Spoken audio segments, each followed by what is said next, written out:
শরীরের যন্ত্রণা হার মানল মনের জোরের কাছে। হাসপাতালের সাদা চাদর আর স্যালাইনের বোতল ঘেরা পরিবেশে বসেই জীবনের বড় পরীক্ষা দিচ্ছে এক লড়াকু কিশোরী। ধূপগুড়ি গার্লস হাই স্কুলের ছাত্রী সুপর্ণা বর্মন প্রমাণ করে দিল, লক্ষ্য যদি স্থির থাকে তবে কোনো বাধাই জয় করা অসম্ভব নয়।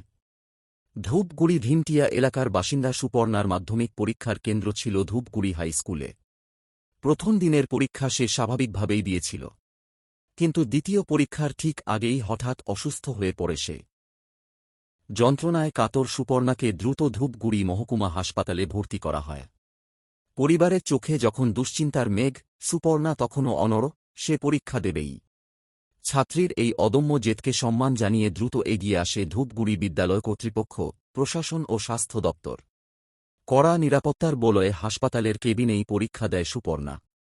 পরীক্ষার মুহূর্তে একজন পুলিশ, ডাক্তার, নার্স উপস্থিত ছিলেন।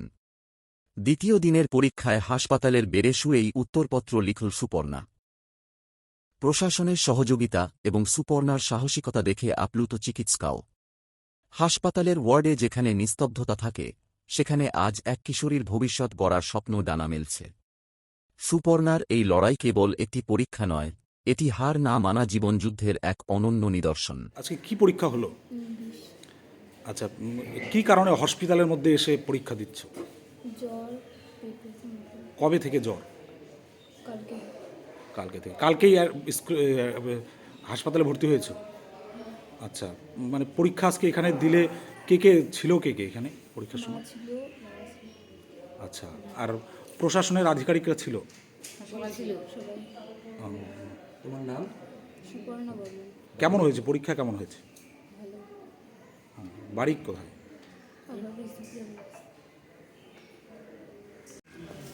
বলছি, আপনার তো মেয়ে কে হাসপাতালে ভর্তি, পরীক্ষা দিল, তাই? হ্যাঁ। কি বলবেন? বলবো কি আর, কালকে কি হয়েছিল, ঘটনা কি? দাঁত ব্যথাটা থেকে পরীক্ষা দিয়ে আসার পরে জ্বর, পরে 5টার দিকে হসপিটালে নিয়ে আনা হলো, এখানে ভর্তি করানো হলো। তারপরে পুলিশ প্রশাসনকেও জানানো হলো, স্যারদেরকেও জানানো হলো, ম্যামদেরকেও জানানো হলো। ম্যামরা বললো ঠিক আছে, যদি দেখো যদি অসুস্থ যদি না কমে তাহলে হসপিটালেই পরীক্ষা নেওয়া হবে।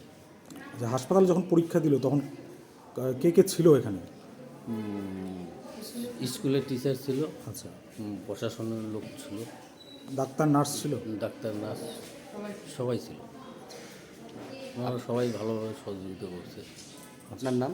সুজন বর্মন, বাড়ি? বাড়ি ভেমটিয়া ওভারব্রিজ। দিদি, কি হয়েছিল তোমার মেয়ের? জ্বর হচ্ছে। মাধ্যমিক তো পরীক্ষা, প্রথম পরীক্ষাটা দিতে পারছে? হ্যাঁ, প্রথম স্কুলেই দিছে। স্কুলের পরীক্ষা দেওয়ার পরে বাড়িতে যাওয়ার পরে অসুস্থ হয়ে পড়ছে।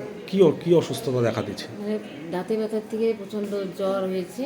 তারপরে শরীর অসুস্থ হওয়ার পরে হসপিটাল নিয়ে আসার পরে ওখানে ডাক্তারবাবু ভর্তি করে দিল। আচ্ছা, তারপরে কিভাবে মানে পরীক্ষা দেওয়ার আবেদনটা কোথায় করলেন? আবেদন আমি প্রথমে গার্লস স্কুলে পড়ে গার্লস স্কুলের ম্যামকে জানাইছি। ম্যাম আমাকে বলছে হাই স্কুলের হেড স্যারকে বলতে, আমি হেড স্যারকে জানাইছি রাত্রেই। তারপরে হেড স্যার ফোন টোন করে প্রশাসনকে জানাইছি। প্রশাসন সবাই এসে সব ব্যবস্থা করছে, পরীক্ষার ব্যবস্থা করে দিয়েছে ভালো মতন। তাহলে তো আপনার মেয়ে হাসপাতালে পরীক্ষা দিল? হ্যাঁ, হাসপাতালে পরীক্ষা দিয়েছে। আচ্ছা, মানে কেমন লাগলো বিষয়টা যে এত সুন্দর একটা প্রশাসন এত সুন্দর একটা ভালো কাজ করলো, কি বলবেন এই বিষয়ে? না, প্রশাসন ভালোই করছে। ভালো লাগছে আপনার? হ্যাঁ, ভালোই। আচ্ছা, কি নাম আপনার?